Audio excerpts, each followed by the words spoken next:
Bismillahirrahmanirrahim. Assalamualaikum warahmatullahi wabarakatuh. Waalaikumsalam.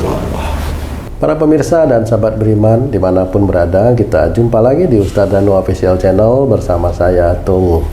Semoga kita semua dalam lindungan Allah Subhanahu wa Ta'ala. Dalam video ini kita akan ngaji lagi, berbincang lagi bersama guru kita semua Pak Ustadz Danu yang sudah hadir di sini bersama kami. Assalamualaikum Pak Ustadz. Waalaikumsalam warahmatullahi wabarakatuh. Assalamualaikum Banji. Waalaikumsalam Pak Tung. Alhamdulillah. Apa itu namanya? Aduh, kok berdenging ya kupingku itu Pak Haji? Nah, sering berdengingnya sering? Apa baru saat ini aja? Saya sering berdenging ya kuping itu. Oh, hati-hati tuh Pak. Hati-hati apa itu? Tanda-tanda ada sesuatu. Mau dapat duit.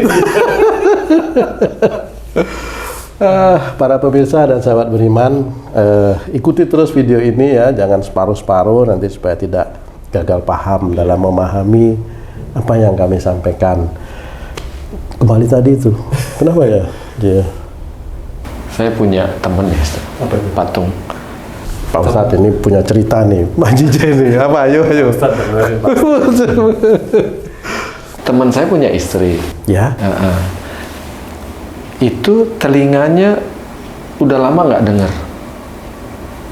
Disebabkan nggak tahu juga penyebabnya. Maksudnya lama nggak denger nih budak atau tuli gimana tuh? Sama mirip-mirip. Pendengarannya cuman Terganggu gitu ya? 10%. I see, ya, betul. Tadinya 25%, lama-lama tinggal 10%. Oh, Nah, sudah ke profesor berobatnya. Profesor Berarti kan THT.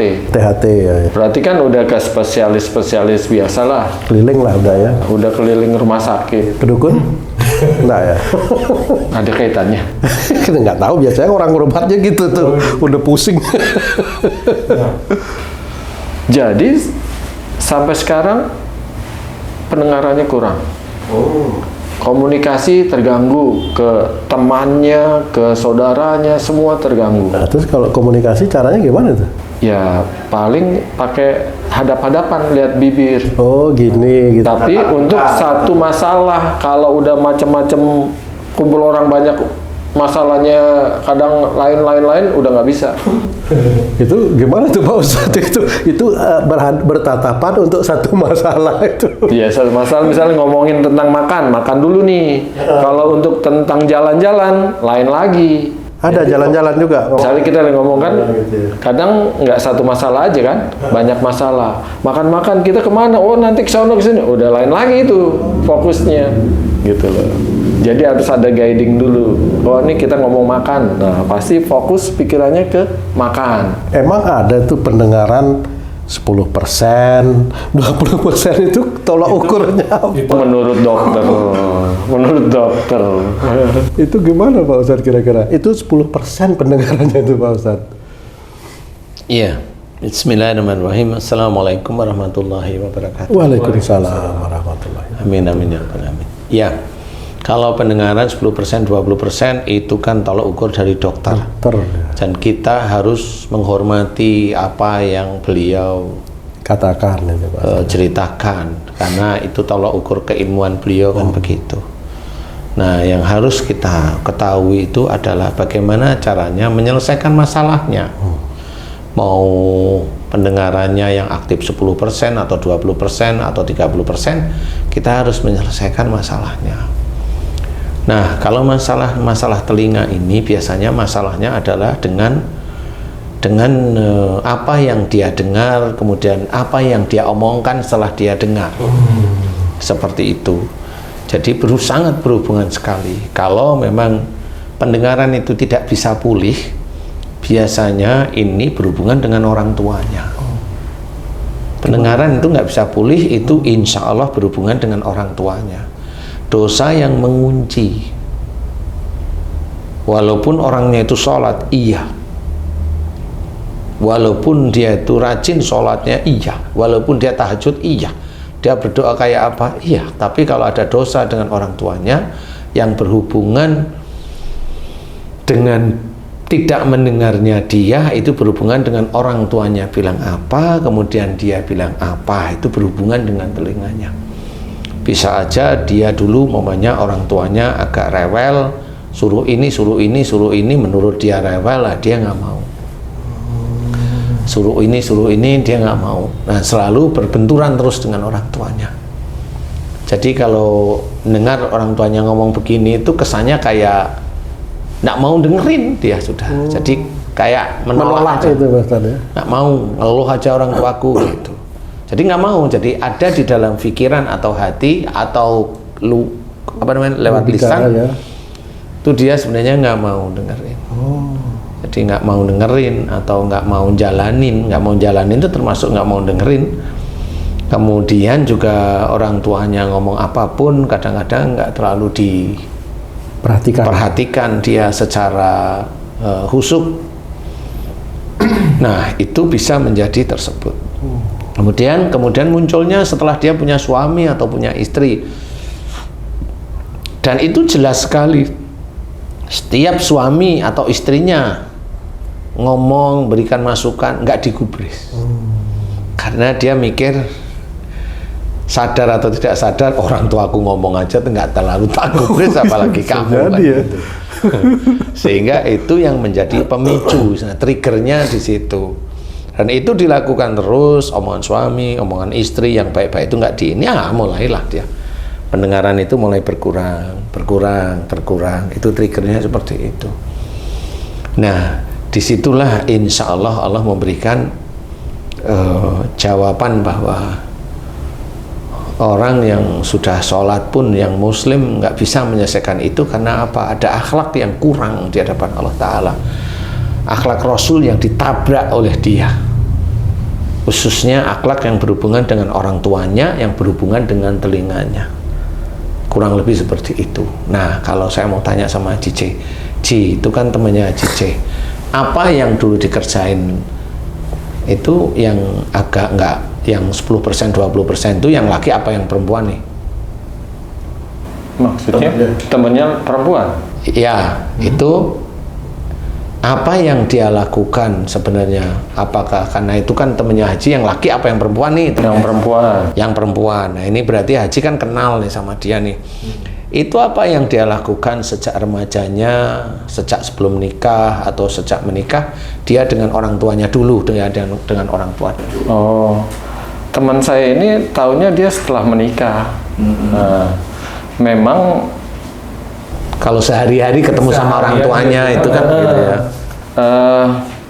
Merasa benar apa yang dilakukan, merasa benar. Jadi omongan orang tua pun nggak terlalu apa namanya itu. Orang tuanya kan istilahnya mau curhat lah.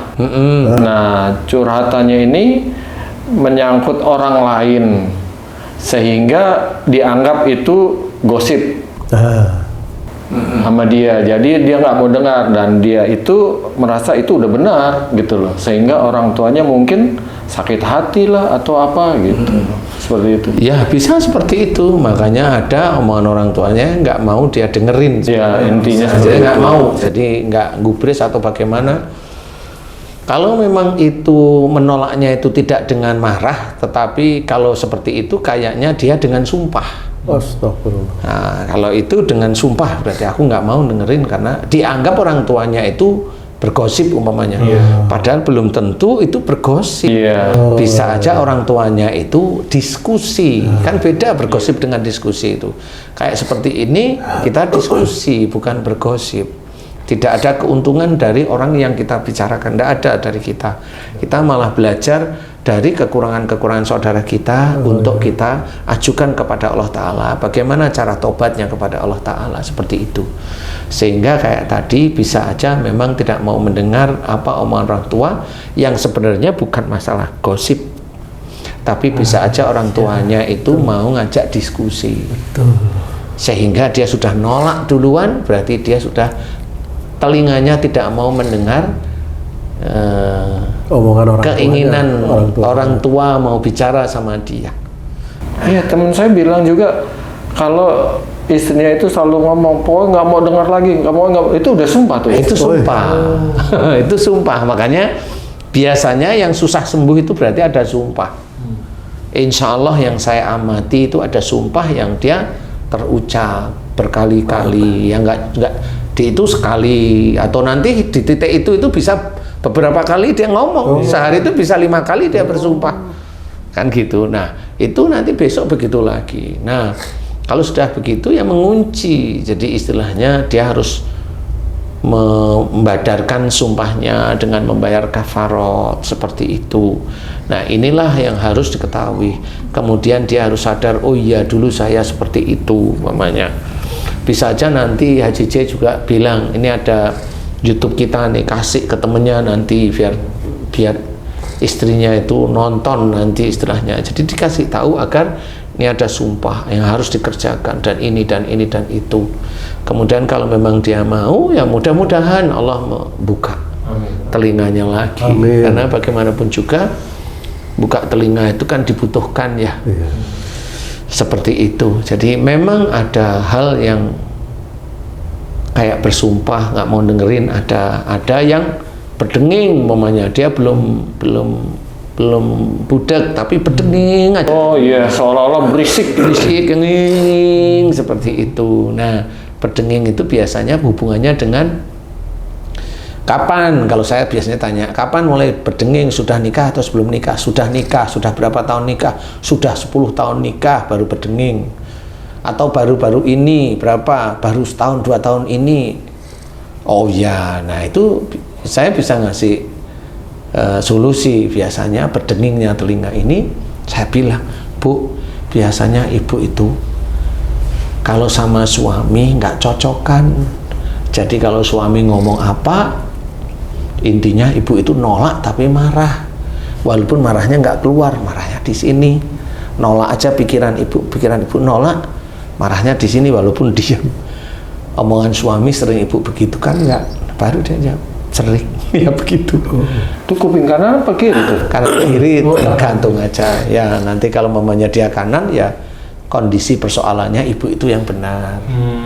Kalau yang kiri ya cenderung gampang emosi walaupun diam ya. Nah nanti kalau sudah seperti itu, ibu jangan lagi seperti itu. Kalau yang kanan, walaupun ibu itu punya unek-unek baik, tapi suami ya didengerin.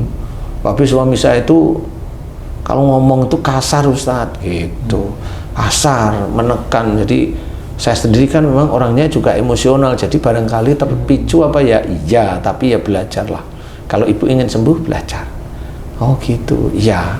Hanya berdenging, ya dengar, masih dengar Ustaz, cuma berdenging terus. Nah, saya kasih tahu, beliau paham, dan nanti minta maaf sama suami, mau saya tanya sama suami. Kalau biasanya kan berdua nih suami istri.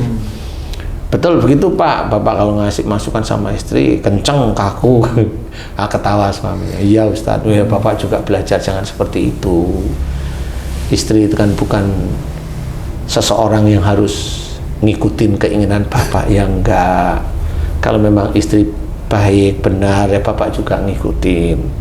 Kalau Bapak ingin mendidik istri atau memberikan nasihat kan dengan kalimat-kalimat baik kan, ya istri insya Allah tahu juga. Nah baru paham, minta maaf, jangan diulangi lagi ya Bu, ya. Kemudian saya minta ibu jangan seperti ini mau jangan seperti ini ya, mulai sekarang dengerin omongan suami, mulai sekarang ini kalau ada sumpah bayar kifaratnya. Mau, dia bilang mau, ya amin gitu aja. Kemudian saya tanya gimana dengingnya, berkurang Ustadz, sudah mulai berkurang. Ya nanti doa-doa saya diaminkan dengan baik aja, ya itu langsung berkurang. Seperti itu Ji. Jadi sebenarnya kasus seperti itu sama. Telinga kita itu besok itu akan disiksa atau tidak, itu tergantung ujian ujian yang berhubungan dengan telinga kita. Sesuatu kalimat yang enak atau tidak enak itu kan kita dengar. Makanya yang tidak enak, makanya aku ini istrinya Tung nih, umpama omongannya nggak enak nih umpama nih, omongannya nggak enak, kan aku marah. Tapi telinga menolak, Anda besok berdenging. Gitu. Seperti itu. Nah, itu kalau terus-terusan kan akhirnya keluarga Tung dengan saya sebagai istrinya ini kan ya keluarga yang selalu berantem. Nah, nanti besok di akhirat salah satunya itu akan ditanyain, Yang punya telinga itu pasti masuk. Umpamanya sakit telinganya berdenging, diceritakan dalam Quran itu, wala nudiqannahu minal adabil adna dunnal adabil akbar. Sungguh Allah akan memberikan siksa kepada mereka kecil di dunia. Jadi siksa kecil di dunia, salah satunya sakit. Itu siksa kecil di dunia kepada manusia, sebelum siksa besar di akhirat. Siksa besar di akhirat masuk neraka. Berarti orang yang sakit di dunia itu sebenarnya dari ayat tersebut, surat As-Sajdah ayat 21 tersebut, sebenarnya orang itu besok itu pasti masuk neraka dari ayat tersebut. Bukan dari saya menerangkan. Kalau nggak percaya tersebut, monggo, kan gitu aja. Kalau saya monggo, nggak apa-apa kok. Kenapa kok begitu? Lah wong kamu itu ngaku Islam nggak sholat juga, monggo, kan gitu aja kalau saya. Nah, kalau kita mau belajar taat, sekarang berubah. Karena besok orang yang sakit, khususnya yang muslim, itu besok di akhirat masuk neraka. Nah, kalau mamanya istrinya itu besok masuk neraka gara-gara telinganya, yang bikin telinganya begitu siapa? Dua-duanya ketemu di neraka. Insyaallah. Ustaz. Aduh, geli banget nih. Ustaz, saya ingin supaya video ini lengkap dilihat oleh teman saya untuk menjelaskan ke istrinya. Tadi Ustadz bilang kalau sumpah dibayar kafarat, Ustadz. Nah, kafarat ini kan ada 3, yang seperti Ustadz sering katakan tuh ada 3 macam nih. Yang pertama membayar satu sumpah dengan 10 orang miskin diberikan pakaian. Kedua dengan makan. 3 adalah puasa 3 hari untuk satu sumpah. Nah, supaya cepat sembuh lah istilahnya, kafarat ini dijalankan, ini prioritas utama yang mana dari 3 ini? Apakah menurut kemampuan aja? Iya, ini kafarat dalam surat Al-Maidah 89 itu kan diceritakan bahwa membayar kafarat itu tentang sumpah. 1, memberi makan 10 orang miskin atau duafa. Yang kedua, memberi pakaian 10 orang miskin atau duafa. Yang ketiga itu membebaskan budak. Nah, membebaskan budak itu kan nggak ada zaman sekarang. Betul.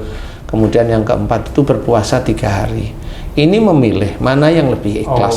Bukan prioritas, bukan ini baik atau paling rendahnya. Iya, sebenarnya itu kan kalau mamanya diucapkan pertama itu biasanya yang prioritas ya. Jadi memberi makan kepada orang miskin, ya silahkan memberi makan, tinggal jumlah menyumpahinya itu berapa kali. Kalau dilihat sehari itu, saya pernah dengar istri teman saya itu nyumpahin 5 kali. Nah, ini kalau udah sekian puluh tahun kan bisa dihitung sebenarnya. Kalau saat ada dengan makanan, saat nggak ada dengan puasa, boleh juga, Ustaz? Boleh digabung, karena itu kan memilih ya. Iya. Itu memilih, jadi saat ada dengan makanan, saat nggak ada dengan puasa, boleh. Tapi niatkan dan kemudian jangan diulangi lagi, kuncinya di situ. Niatnya apa, Ustaz? Niatnya biasa aja, bismillah, ya Allah, saya membayar kafarat untuk sumpah-sumpahku yang berhubungan dengan budekku. Oh, gitu global ya. Budekku terhadap orang tuaku, sumpahku terhadap orang tuaku yang berhubungan dengan budekku, dengan memberi makan 10 orang miskin atau duafa lillahi ta'ala cukup. Nah, niatnya kan seperti itu aja. Insya Allah kalau memang itu bisa, mudah-mudahan itu bisa menjadi manfaat bagi yang lainnya ya. Doa mohon ampun, minta maaf sama orang tua, kalau memang itu dengan orang tua. Kalau itu dengan suami atau dengan istri, minta maaf. Insya Allah yang sering saya tangani seperti itu, alhamdulillah diberi kesembuhan oleh Allah Ta'ala. Amin. Allahu a'lam. Alhamdulillah. Mudah-mudahan bermanfaat nih. Ada PR tuh nanti. Iya. Terima kasih banyak Pak Ustadz penjelasannya, Masya Allah. PR kita banyak sih. Iya. Para pemirsa dan sahabat beriman dimanapun berada, demikian tadi ngaji kita kali ini. Mudah-mudahan ini bisa memberikan manfaat yang seluas-luasnya untuk meningkatkan keimanan dan ketakwaan kita kepada Allah Subhanahu wa Ta'ala. Kami pamit undur diri, sampai jumpa di video kami yang lain. Wassalamualaikum warahmatullahi wabarakatuh. Waalaikumsalam warahmatullahi wabarakatuh.